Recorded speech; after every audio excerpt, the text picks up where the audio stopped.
Գյուրջան Կասկադ, հասանելի բնակարաններ 65 ամիս մարման ժամկետով։ Ես ցանկանում եմ կարճ ներկայացնել մի քանի կոնկրետ մտահոգություններ, որոնք մենք ունենք կապված քաղաքական միջավայրի, իրավական միջավայրի հետ, որում այս ընտրությունները տեղի են ունենում։ Ըստ երևույթին կառավարական պաշտոնյաների անհարկի ճնշման եւ միջամտության պայմաններում Չնայած որ դրանք պիտի լինեն անկախ ինստիտուտներ, անկախ քաղաքական կուսակցություններ, անկախ կրոնական հաստատություն, անկախ լրատվամիջոցներ, անկախ փաստաբանական միություն, անկախ դատական համակարգ։ Բոլոր այս ոլորտներում վերջին շաբաթվա ընթացքում մենք լսել ենք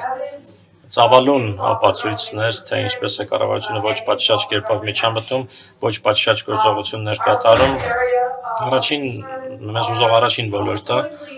քաղաքականապես մոտիվացված ձերբակալությունները եւ կալանավորումներն են քաղաքական ընդդիմադիր գործիչների, այդ թվում Ուժեղ Հայաստան քաղաքական կուսակցության առաջնորդ Սամվել Կարապետյանի, ինչպես նաեւ եկեղեցու առաջնորդների arczepiskopos Պարշապ Կալստանյանի, Միքայել Աջապահյանի, Արշակ Խաչատրյանի եւ episkopos Մկրիշ Պրոշյանի։ Որոշ դեպքերում այս անձանց ձերբակալությունները եւ այլ առերևույթ քաղաքական մոտիվացիա ունեցող ձերբակալությունները իրականացվել են ոստիկանության չափից ավելի բռնի գործողություններով, օգտագործելով անվտանգության մեծաթիվ ուժեր, ձերբակալվածներին ենթարկելով հրապարակայնորեն ցուցադրվող չափից ավելի ուժի կիրառության, այս նաեւ հատկապես մտահոգվում է նախնական կալանքի չափազանց երկար ժամկետներով կիրառությունը, մարդկանց մեղադրելով ըստ երևույթին, ըստ էության քաղաքական իրավախախտումների մեջ եւ նրանց պահելով բանտում կամ տնային կալանքի տակ։ Հատկապես հարկ է նշել, որ պարոն Սամվել Կարապետյանը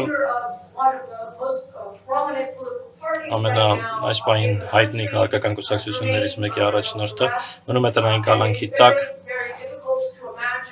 եւ շատ դժվար է պատկերացնել, որ ազատ եւ արդար ընտրություն կարող է տեղի ունենալ այն պայմաններում, երբ քաղաքական կուսակցության առաջնորդը, ով ընդամենը մեղադրվել է խոսքի հետ կապված իրավախախտման մեջ,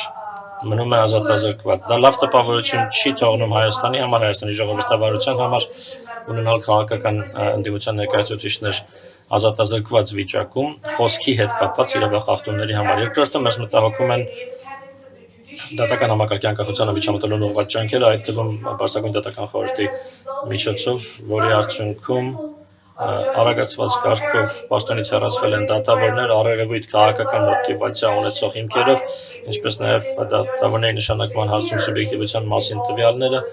քաղաքական հակառակորդների հետ կապված միայն խոսքին առնչվող իրավախախտումները քննելու համար։ Կարծես կառավարությունը հիմնականում այդ կերպ է քաղաքական մոտիվացիա ունեցող ձերբակալություններ իրականացնում, հիմնվելով քրեական օրենսգրքային աղոտ դրույթների վրա, որոնք փաստացի սահմանափակում են խոսքը։ Այդ թվում այն նորմերը, որոնք սահմանափակում կամ քրեականացում են այսպես կոչված խուլիգանությունը կամ ենթադրաբար իշխանության տապալման կոչերը, իրական հետապնդման ենթարկելով պատգամավորների, քաղաքական ընդդիմությանը, լրատվամիջոցների եւ հոգեվորականների։ Մենք կոչ ենք անում, որ որևէ կառավարություն չպետք է այս խոսքի հետ կապված աղոտ դրույթների հիման վրա թիրախավորի քաղաքական հակառակորդների կամ որևէ մեկի։ Մենք հիշեցնում ենք պետական պաշտոնյաներին Հայաստանում, որ իրենք չպետք է զորպարտության հոդվածները հիմք ընդունեն եւ որպես քաղաքական գործիչներ անհիմն քաղաքացիական հայցեր ներկայացնեն իրենց քննադատների դեմ, իրենց քաղաքական հակառակորդների դեմ, քաղաքական աշխարհում, հանրային դաշտում կան նաեւ կոշտ գործողություններ, սուր ձևակերպումներ կարող են լինել, դրանք կարող են չափից շատ սուր լինել, բայց դա չպետք է պատճառ լինի որևէ մեկին բանտարկելու համար։ Ի վերջո մեզ մտահոգում է որ ըստ երևույթին զենքի են վերածվում դատական համակարգը եւ անվտանգության ուժերը կառավարության կողմից ընդդեմ քաղաքական հակառակորդների։ Դատական համակարգի նպատակն է արտարդատություն իրականացնելը հանուն Հայաստանի ժողովրդի եւ դա անել անկախ եւ դա անել առանց